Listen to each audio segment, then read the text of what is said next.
आज आपण अँड्रॉइडमधला फ्रॅगमेंट हा कन्सेप्ट बघणार आहोत. तुमच्यासमोर ही एक ॲक्टिव्हिटी आहे आणि इथे दोन बटन्स आहेत, एक निळं बटन आहे आणि एक ग्रीन बटन आहे. तर फ्रॅगमेंट म्हणजे काय असतं? तर फ्रॅगमेंट म्हणजे एक सब ॲक्टिव्हिटी किंवा ॲक्टिव्हिटीचा एक छोटासा पार्ट किंवा पोर्शन किंवा it is light weight activity. मग इथे जर मी या निळ्या बटनला क्लिक केल्यानंतर या खालच्या फ्रॅगमेंट कंटेनरमध्ये काय होणार? त्या संबंधित कंटेंट डिस्प्ले होणार. आणि जर मी या ग्रीन बटनमध्ये क्लिक केलं तर त्या संबंधित कंटेंट या फ्रॅगमेंट कंटेनरमध्ये डिस्प्ले होणार. फ्रॅगमेंट कंटेनर काय करतो? तर तो फ्रॅगमेंटला कंटेन करतो, त्याच्या आतमध्ये ठेवतो किंवा फ्रॅगमेंटला होल्ड करतो. फ्रॅगमेंट म्हणजे काय असतो? तर फ्रॅगमेंट म्हणजे तुमचं एक पेज समजा किंवा ॲक्टिव्हिटी, पण ती कशी असते? लाईट वेट असते, म्हणून त्याला सब ॲक्टिव्हिटीसुद्धा म्हणतात. म्हणजे मल्टिपल पेजेस आहेत, मग त्या पेजेसचा पोर्शन तुम्हाला हा जो खालचा चौकोन आहे, जो मी आता काळ्या रंगाने हायलाईट केला आहे, याच्यामध्ये डिस्प्ले करायचं असेल तर तो फ्रॅगमेंट कंटेनरमध्ये ठेवून डिस्प्ले करतात. ओके. मग फ्रॅगमेंट म्हणजेच काय? एक पोर्शन, एखाद्या पेजचा पोर्शन किंवा सब ॲक्टिव्हिटी, लाईट वेट ॲक्टिव्हिटी. आणि फ्रॅगमेंटला GUI असेलच असं नाही, तर आपण विदाऊट GUIचं सुद्धा फ्रॅगमेंट बनवू शकतो.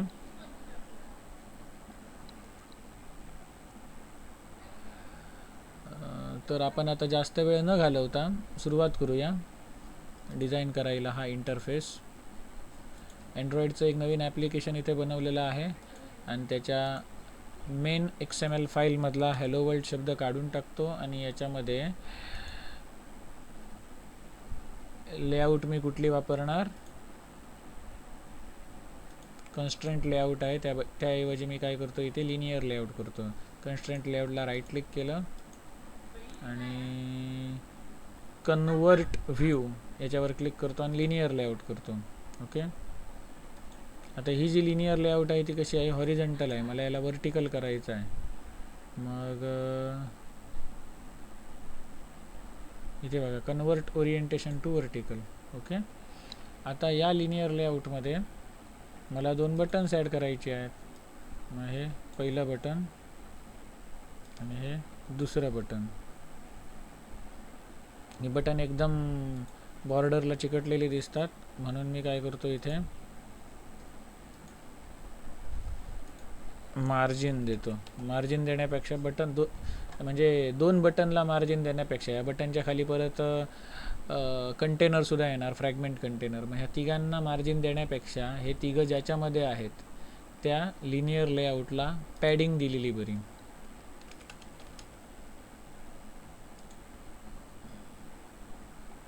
मार्जिन म्हणजे बॉर्डरच्या बाहेरचं अंतर, पॅडिंग म्हणजे बॉर्डरच्या आतलं अंतर. ओके. मग इथे ही जी लिनियर लेआउट आहे त्याला मी पॅडिंग दिलं चारही बाजूने 10 dp. आता ही दोन बटन घेतली, या बटनला आपण ID देऊया BTN फ्रॅगमेंट 1. ओके. त्यानंतर याला देऊया BTN फ्रॅगमेंट 2. ओके. त्यानंतर आता याच्यावरती टेक्स्ट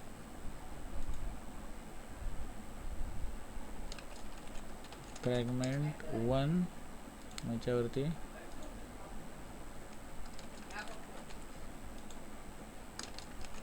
फ्रॅगमेंट 2. आता जे कलर सेट करूया.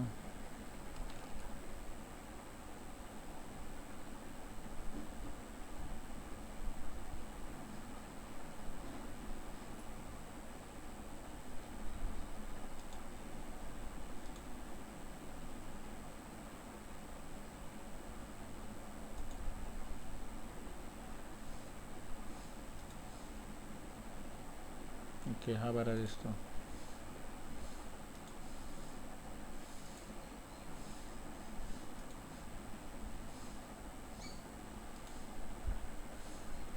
आता तिसरी गोष्ट मला पाहिजे ती म्हणजे कंटेनर. For our fragment. मग याच्यामध्ये कंटेनर्समध्ये चला आणि याच्यात कुठे फ्रॅगमेंट कंटेनर आहे का बघा. हे बघा फ्रॅगमेंट कंटेनर आहे, पण तो अजून डाउनलोड केलेला नाही. ते आयकॉन दिसतोय डाउनलोडचा. मग इथे क्लिक करा म्हणजे तो डाउनलोड होईल. तो कदाचित इथे तुमची परमिशन मागणार. आता डाउनलोड करू का, तो होय म्हणायचं. ग्रॅडल प्रोजेक्ट सिंक इन प्रोग्रेस. जसं फ्लटरमध्ये pubspec.yaml फाईलमध्ये आपण एखादी डिपेंडन्सी ॲड केली की पब गेट करावं लागायचं. सेम तसंच इथे ग्रॅडलमध्ये एखादी गोष्ट आपण ॲड करतो. फॉर एक्झाम्पल इथे फ्रॅगमेंट कंटेनर व्ह्यू आपण ॲड केला तर इथे हे सिंक करावं लागतं. ते इथे ॲटोमॅटिक होतं आहे. हे झालं की आपण काय करू शकतो, फ्रॅगमेंट कंटेनर व्ह्यू इथे वापरू शकतो.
फ्रॅगमेंट कंटेनर व्ह्यू डाउनलोड झालेला आहे.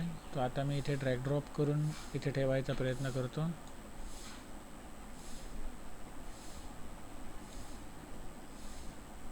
तर इथे काहीतरी दाखवतोय. तर मला असलं काही नको आहे. तर इथे असं ड्रॅग ड्रॉप करून जर हा होत नाही तर आपल्याला कोडिंगद्वारे करावं लागेल. मग मी इथे जातो आणि इथे कोड ॲड करतो. कुठे करणार, लिनियर लेआउट बघा इथे सुरू झाली वरती, ती इथे संपते एकदम खाली. ओके, इथे सुरू झाली ती इथे संपते. आणि मग हा बटन टॅग इथे सुरू झाला आहे, इथे संपतो आहे. दुसरं बटन इथे सुरू झालं आहे, इथे संपतं आहे. मग या बटनच्या खाली परंतु त्या लिनियर लेआउटच्या आतमध्ये मला ॲड करायचं आहे फ्रॅगमेंट कंटेनर. कंट्रोल स्पेस मारल्यानंतर बघा ॲटोमॅटिक त्याने दिला फ्रॅगमेंट कंटेनर. फ्रॅगमेंट कंटेनरची विड्थ किती पाहिजे तर मॅच पॅरेंट, म्हणजे जेवढी लिनियर लेआउटची विड्थ आहे तेवढी पाहिजे. आणि हाईट किती पाहिजे, हाईटसुद्धा मॅच पॅरेंट घेतो, म्हणजे काय संपूर्ण जागा व्यापणार. ओके, आणि इथे टॅग क्लोज करतो.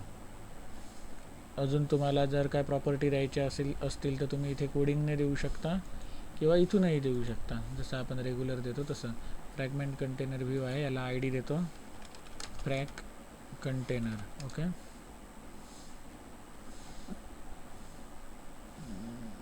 आता आपण काय करूया,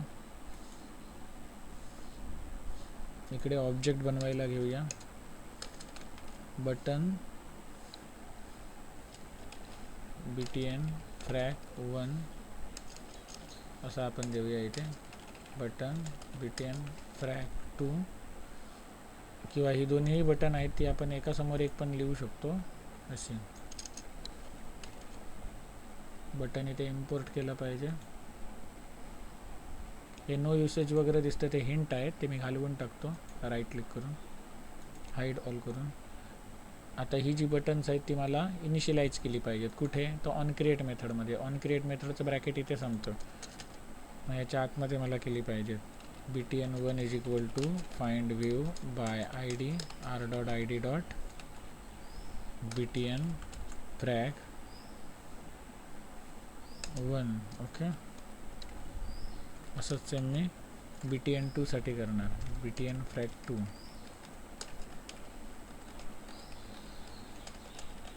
find view by I D r.id.btn frag 2. शक्यतो इथलं बटनचं ऑब्जेक्ट नेम आणि हे आय डी शक्यतो सेम ठेवायचा, जेणेकरून गफलत होणार नाही. पण आपण वेगळेही ठेवू शकतो, म्हणून मी इथे आकडा वापरला आणि इथे शब्द वापरला ते दाखवण्यासाठी म्हणून. मग आता या बटनवरती क्लिक केल्यानंतर काय व्हायला पाहिजे ते करतो. Button frag1 dot set on click listener new on click listener.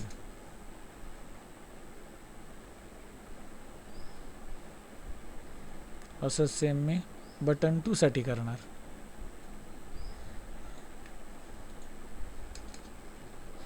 Okay, आता मला काय करायचं आहे, या एका बटनवरती क्लिक केल्यानंतर एक फ्रॅगमेंट दाखवायचा आहे, दुसऱ्या बटनवरती क्लिक केल्यानंतर दुसरा फ्रॅगमेंट दाखवायचा आहे. कुठे दाखवायचा आहे, तर या फ्रॅगमेंट कंटेनरमध्ये. तर आता आपण तिथे फ्रॅगमेंट क्रिएट करूया. आपली जी मेन ॲक्टिव्हिटी आहे तिच्या पॅरेंट फोल्डरला जाऊन मी काय करतो, राईट क्लिक करून न्यू करून एक फ्रॅगमेंट ॲड करतो, ब्लँक फ्रॅगमेंट. त्याला नाव देतो fragment1. त्याच्या लेआउट फाईलचं नाव काय असणार, fragment_1. ओके, असंच सेम मी काय करतो, दुसरा फ्रॅगमेंट पण ॲड करतो.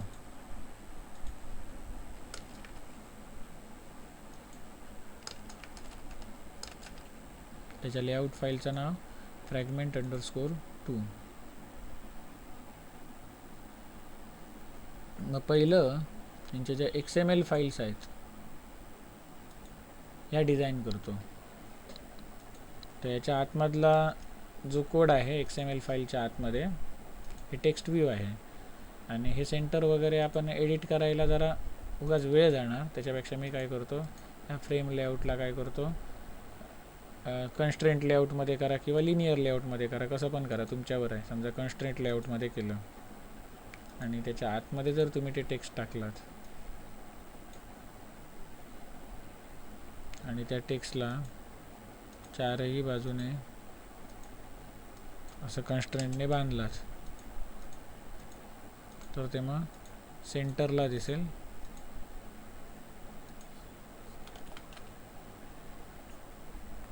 ते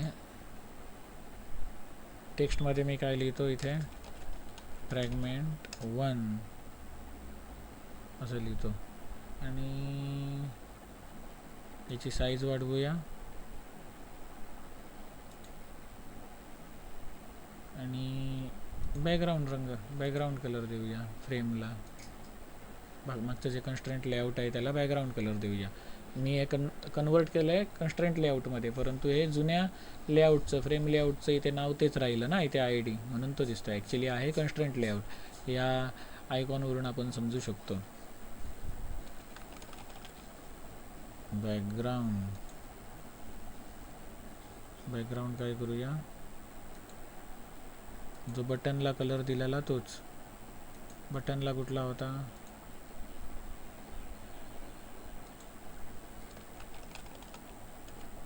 हा वाला. हा कलर कोड मी कॉपी करतो आणि याच्या बॅकग्राऊंडला कलर कोड तो पेस्ट करतो, सेम कलर आहे. आणि टेक्स्टचा कलर व्हाईट करूया.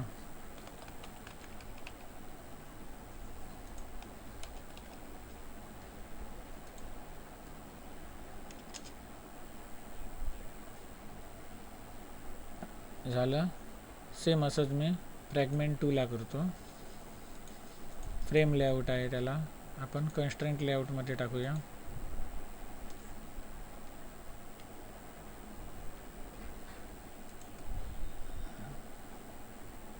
मग इथे हा हलत नाही आहे तरी पण, म्हणून आपण दुसरा टेक्स्ट व्ह्यू घेऊया,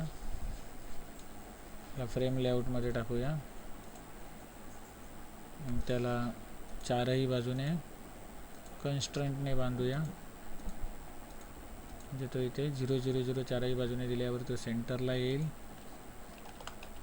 आणि आता इथे टेक्स्टमध्ये मी टाकतो fragment2. टेक्स्ट साईज मगाशी एवढीच केली. त्यानंतर टेक्स्ट कलर असणार कुठेतरी. हां, टेक्स्ट कलर काय करूया, व्हाईट. आणि बॅकग्राऊंड कलर कोणाचा, कन्स्ट्रेंट लेआउटचा. बॅकग्राऊंड कलर कुठला ठेवूया, जो या बटनला आहे तो. त्याचा हा कोड मी कॉपी केला आणि फ्रॅगमेंट 2 मध्ये या फ्रेम लेआउटला तो बॅकग्राऊंड कलर सेम इथे पेस्ट केला. ओके, अशा प्रकारे आपण हे 2 फ्रॅगमेंटच्या लेआउट फाईल बनवले आहेत. आता यांच्या लॉजिकच्या फाईलकडे जाऊया, कोडिंगच्या फाईलकडे जाऊया. हे कोडिंगच्या फाईलमध्ये बघा, हा काही कंटेंट आलेला आहे ऑटो जनरेटेड. तर याला अजिबात घाबरायचं नाही, हा सगळा उडवून टाकायचा. फक्त काय ठेवायचं, क्लासचं नाव ठेवायचं आणि ऑन क्रिएट मेथड ठेवायची. बाकीचं सगळं उडवून टाका. बघा, सॉरी, ऑन क्रिएट नाही, ऑन क्रिएट व्ह्यू मेथड ठेवायची.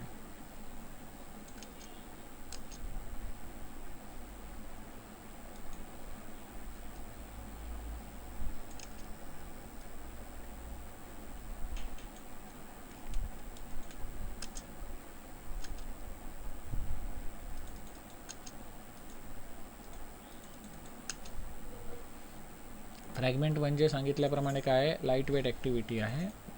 जशा लाईफ सायकल मेथड्स आहेत ॲक्टिव्हिटीला, तशाच लाईफ सायकल मेथड्स फ्रॅगमेंटला पण आहेत. मग त्याच्यात एक ऑन क्रिएट व्ह्यू नावाची एक एक्स्ट्रा लाईफ सायकल मेथड आहे. सिस्टीम ही मेथड कधी कॉल करते, तर जेव्हा तुमचा GUI ड्रॉ होतो त्यावेळेला. तर जसं मेन ॲक्टिव्हिटी फाईलमध्ये या ॲक्टिव्हिटीची डिझाईन फाईल कुठली किंवा लेआउट फाईल कुठली ती अशी डिफाईन केली जाते, सेट कंटेंट व्ह्यू r.layout.activity_main. तसंच इथे या इन्फ्लेटरमध्ये inflator.inflate याच्यामध्ये त्याच्याशी संबंधित फ्रॅगमेंट 1शी संबंधित लेआउट फाईल fragment_1, फ्रॅगमेंट 2 या फ्रॅगमेंटशी संबंधित लेआउट फाईल fragment_2 ही स्पेसिफाय केलेली आहे. ह्याच्यामध्ये आपण एवढाच कोड ठेवला. ठीक आहे, मग आता आपण मेन कोडकडे जाऊया. आता मेन ॲक्टिव्हिटीमध्ये जाऊया. तर मेन ॲक्टिव्हिटीमध्ये मला काय लागणार, फ्रॅगमेंट मॅनेजर लागणार. तर फ्रॅगमेंट मॅनेजर मला बटन 1साठी सुद्धा वापरायचा आहे, बटन 2साठी सुद्धा वापरायचा आहे. त्याच्यामुळे मी त्याचं कॉमन ऑब्जेक्ट बनवू शकतो. जर तुम्ही मोठा प्रोजेक्ट करत असाल तर जे ग्लोबली डिक्लेअर करून ठेवू शकतो आणि इकडे इनिशियलाइज करू शकतो. आणि जर तुमचा छोटासाच प्रोजेक्ट आहे, फक्त कॉलेज लेवलच्या प्रॅक्टिकल पुरतंच जर करायचं आहे, तर तुम्ही याच्या आतमध्ये पण त्याला इनिशियलाइज करू शकता. फ्रॅगमेंट मॅनेजर नावाचा क्लास बघा. हां, आता हे 2 आहेत इथे फ्रॅगमेंट मॅनेजर नावाचे क्लास. एक Android.app पॅकेजमध्ये आणि दुसरा Android_x.fragment.app पॅकेजमध्ये. मग हा एक्सवाला आहे तो घ्यायचा, हा नवीन आहे. Fragment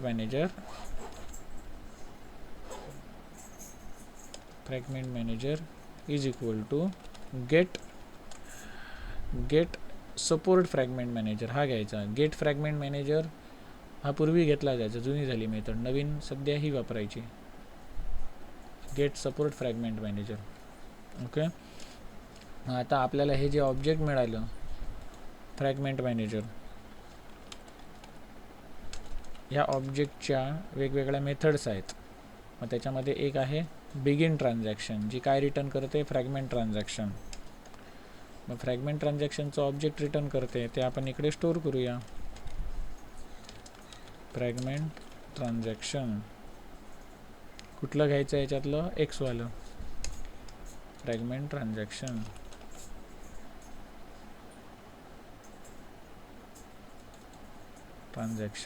okay. आता हे जे ट्रान्झॅक्शन ऑब्जेक्ट मिळालं आहे त्याची मेथड ट्रान्झॅक्शन डॉट, मला फ्रॅगमेंट काय करायचं आहे, तर हा जो फ्रॅगमेंट कंटेनर आहे याच्यामध्ये ॲड करू शकतो, याच्यामधून रिमूव्ह करू शकतो, किंवा याच्यात जर ऑलरेडी एखादा फ्रॅगमेंट असेल तर त्यामध्ये दुसरा फ्रॅगमेंट मी रिप्लेस करू शकतो. तर मला इथे रिप्लेस करायचं आहे, म्हणून ॲड रिमूव्ह मेथड वापरण्याऐवजी मी काय वापरणार, रिप्लेस नावाची मेथड. मग इथे 2 पॅरामीटर पास करणार. पहिलं म्हणजे फ्रॅगमेंट कंटेनर. फ्रॅगमेंट कंटेनरचा ID काय आहे, तर r.id.frag कंटेनर. मग इथे R dot I D dot frag container हा दिला. त्याच्यानंतर मला इथे कोणाला पास करायचा आहे, कुठला फ्रॅगमेंट डिस्प्ले व्हायला पाहिजे, तर हा फ्रॅगमेंट 1 हा क्लास, म्हणजे याची लेआउट फाईल कुठली आहे, ही आहे, हा वाला डिस्प्ले व्हायला पाहिजे. मग मला फ्रॅगमेंट 1चं इथे ऑब्जेक्ट बनवावं लागेल, जे मी इथे वरती बनवून ठेवू शकतो किंवा डायरेक्टही इथे तुम्ही बनवू शकता न्यू कीवर्ड वापरून. Fragment 1 is equal my fragment is equal to new fragment 1. Okay. आणि हे जे माय फ्रॅगमेंटचं ऑब्जेक्ट आहे ते इथे पास करा, किंवा डायरेक्टली तुम्ही इथे काय करू शकता, न्यू फ्रॅगमेंट 1 हे इथे लिहू शकता. ओके. आणि महत्त्वाची गोष्ट जी मी पण करायला विसरतो ती म्हणजे इथे ट्रान्झॅक्शन डॉट कमिट हे करायचं आठवणीने. ठीक आहे. मग सेम असाच कोड इकडे पण येणार दुसऱ्यासाठी, बटन फ्रॅगमेंट 2साठी. फरक काय होणार, इथे फ्रॅगमेंट 1 क्लासऐवजी आपण काय वापरणार, फ्रॅगमेंट 2. ओके. आता हा कोड मी रन करतो.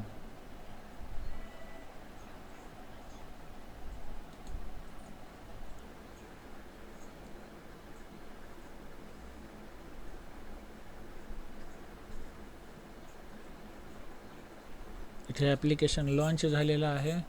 आता फ्रॅगमेंट 1 या बटनला मी जेव्हा क्लिक करणार तेव्हा इथे खाली फ्रॅगमेंट 1चा कंटेंट आपल्याला डिस्प्ले होतो आहे. फ्रॅगमेंट 2वरती क्लिक करतो तेव्हा फ्रॅगमेंट 2चा कंटेंट डिस्प्ले होतो आहे.